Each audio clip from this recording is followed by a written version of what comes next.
Hello friends, आज की इस वीडियो में हम पढ़ेंगे संविधान की अनुसूचियाँ। इन अनुसूचियों के अंदर किन किन बातों का उल्लेख है, इसके बारे में इस वीडियो में हम पढ़ेंगे और ये सभी प्रतियोगी परीक्षाओं के लिए बहुत ही महत्वपूर्ण है। तो वीडियो को शुरू से लेकर के लास्ट तक देखें। देखिए, जब संविधान की अनुसूचियों के बारे में हम पढ़ते हैं तो जो सबसे पहले है कि कितनी अनुसूचियाँ हैं, तो संविधान की अनुसूचियों में 12 अनुसूचियाँ हैं। लेकिन जब मूल संविधान था, उस मूल संविधान में 12 अनुसूचियाँ नहीं थीं। कितनी अनुसूचियाँ थी? 8 अनुसूचियाँ थी।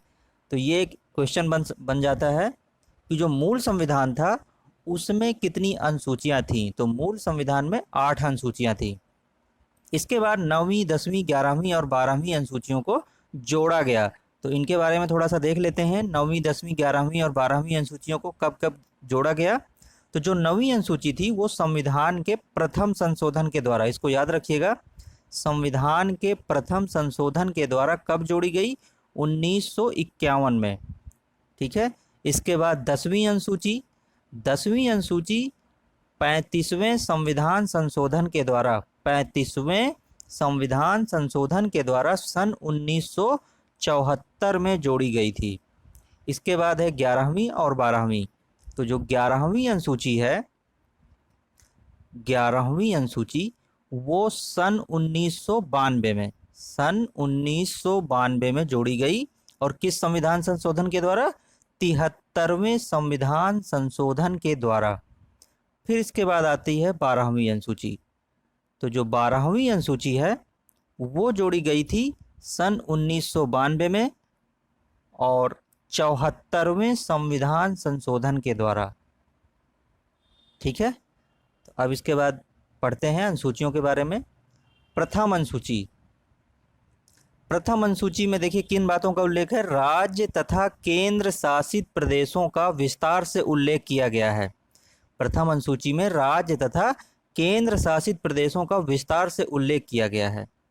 इसके बाद है दूसरी अनुसूची। तो जो दूसरी अनुसूची है इसमें राष्ट्रपति, उपराष्ट्रपति, स्पीकर, सर्वोच्च न्यायालय व उच्च न्यायालय के न्यायाधीश, नियंत्रक एवं महालेखा परीक्षक के वेतन भत्तों के बारे में उल्लेख दिया गया है। तो दूसरी अनुसूची को आप याद रखिए कि यहाँ पर वेतन भत्तों के बारे में वर्णन दिया गया है। इसके बाद है तीसरी अनुसूची। तो जो तीसरी अनुसूची है उसमें विभिन्न सार्वजनिक पदों पर आसीन होने से पूर्व ली जाने वाली जो शपथ है उसका प्रारूप दिया गया है तीसरी अनुसूची में। इसके बाद है चौथी अनुसूची। चौथी अनुसूची में राज्यसभा में स्थानों का आवंटन, राज्यसभा में स्थानों का जो आवंटन है उसके बारे में वर्णन है चौथी अनुसूची में। इसके बाद है पांचवी अनुसूची। तो जो पांचवी अनुसूची है वो अनुसूचित क्षेत्रों के प्रशासन व नियंत्रण से संबंधित है। नेक्स्ट अनुसूची है छठवीं अनुसूची। तो छठी अनुसूची है जो वो आसाम, मेघालय, त्रिपुरा तथा मिजोरम के जो जनजातीय क्षेत्र हैं वहाँ के प्रशासन से संबंधित है छठी अनुसूची। इसके बाद है सातवीं अनुसूची। सातवीं अनुसूची बहुत इंपॉर्टेंट है, कई बार एग्जाम में पूछा जा चुका है कि इस अनुसूची में क्या क्या दिया गया है। तो जो सातवीं अनुसूची है इसमें केंद्र व राज्यों के बीच विषयों के बंटवारे की 3 सूचियां दी गई हैं। कौन कौन सी? संघीय सूची, राज्य सूची और समवर्ती सूची। इसके बाद है आठवीं अनुसूची। आठवीं अनुसूची भी बहुत इंपॉर्टेंट है, इसमें 22 क्षेत्रीय भाषाओं का उल्लेख है। आठवीं अनुसूची में 22 क्षेत्रीय भाषाओं का उल्लेख है। और देखिए इसमें से एक पॉइंट है इसमें कि मूल संविधान ने केवल 14 क्षेत्रीय भाषाओं को मान्यता दी थी। इसके बाद में जो है बाकी की 8 भाषाएं जोड़ी गईं। तो वो 8 भाषाओं के बारे में थोड़ा सा देख लेते हैं कि जो पहले जो मूल संविधान था उसमें केवल 14 क्षेत्रीय भाषाएं थी। इसके बाद क्या हुआ कि सन 1967 में, सन 1967 में 21वें संविधान संशोधन के द्वारा सिंधी भाषा को भी जोड़ दिया गया, सिंधी भाषा को जोड़ दिया गया। इसके बाद सन 1992 में कोंकणी, मणिपुरी तथा नेपाली भाषा को भी स्वीकृति प्रदान कर दी गई। इसके बाद सन 2004 में बोडो, डोगरी, मैथिली और संथाली, मैं यहाँ पे लिख देता हूँ, सन 2004 में कौन कौन सी भाषाएं जोड़ी गई? बोडो, बोडो के बाद डोगरी, डोगरी के बाद मैथिली, और मैथिली के बाद संथाली। ये 4 भाषाएं सन 2004 में जोड़ी गईं।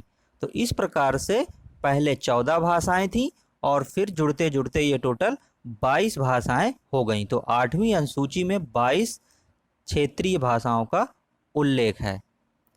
इसके बाद है 9वीं अनुसूची। 9वीं अनुसूची में क्या है? ऐसे नियमों को सम्मिलित किया गया है जो भूमि सुधार तथा जमींदारी व्यवस्था को समाप्त करने से संबंधित है, 9वीं अनुसूची में।